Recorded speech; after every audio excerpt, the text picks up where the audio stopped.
राज ठाकरे थेट शिंदेंच्या बाजूने. बीजेपीसाठी हा धोका आहे का? 22 जानेवारी 2026. महाराष्ट्राच्या राजकारणात एक असा दिवस जो वरवर शांत वाटतो पण आतून सत्ता समीकरणं हलवतो. राज ठाकरे हे नाव घेतलं की फक्त नेता आठवत नाही तर एक राजकीय धक्का आठवतो. आणि आज तोच धक्का बसलाय, कारण राज ठाकरे यांनी थेट एकनाथ शिंदेंच्या गटाला समर्थन दिलं आहे. प्रश्न एकच आहे, हा निर्णय छोटा आहे का की महाराष्ट्राच्या राजकारणातला मोठा गेम चेंजर? राज ठाकरे कधीच फुकट समर्थन देत नाहीत. ते भावनेने नाही तर गणिताने चालतात, आणि हे गणित नेहमी लाँग टर्म असतं. आज MNSकडे आमदार कमी असतील, पण मुंबई, ठाणे, पुण्यासारख्या शहरांमध्ये मराठी मतदारांवर राज ठाकरे यांचा प्रभाव अजूनही जिवंत आहे. राज ठाकरे यांना माहिती आहे, सत्ता घ्यायची नसते, सत्ता बनवायची असते, आणि म्हणूनच ते आज शिंदेंकडे झुकले आहेत.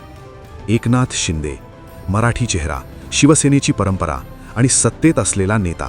पण एक गोष्ट स्पष्ट आहे, शिंदे गट अजूनही पूर्णपणे स्वतंत्र नाही.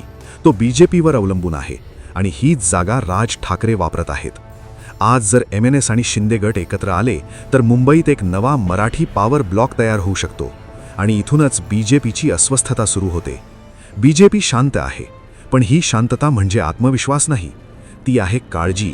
कारण मुंबई हातातून गेली तर महाराष्ट्राचं राजकारण ढवळून निघतं. दुसरीकडे उद्धव ठाकरे. राज ठाकरे शिंदेंकडे गेले आणि उद्धव ठाकरे अजूनही शांत आहेत.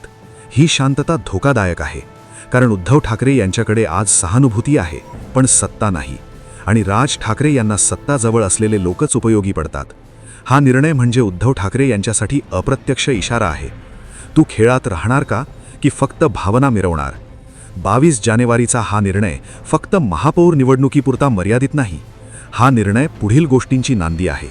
मुंबई महापालिका, पुढील विधानसभा आणि 2019चं राजकारण. राज ठाकरे मुख्यमंत्री बनू पाहत नाहीत, ते किंग मेकर बनू पाहत आहेत, आणि एकनाथ शिंदे त्यांच्यासाठी सध्या परफेक्ट पर्याय आहेत. मग प्रश्न उरतो, हा निर्णय BJPसाठी धोका आहे का? शिंदे गटासाठी संधी आहे का? की उद्धव ठाकरे यांच्यासाठी मोठा सेटबॅक? उत्तर आज नाही, पण संकेत आजच मिळालेत. कारण महाराष्ट्राच्या राजकारणात राज ठाकरे हल्ले की भूकंप होतो. तुम्हाला काय वाटतं? राज ठाकरे यांची ही चाल योग्य आहे का? कमेंटमध्ये लिहा, आणि अशाच थेट निर्भीड मराठी पॉलिटिकल ॲनालिसिससाठी चॅनल सबस्क्राईब करा.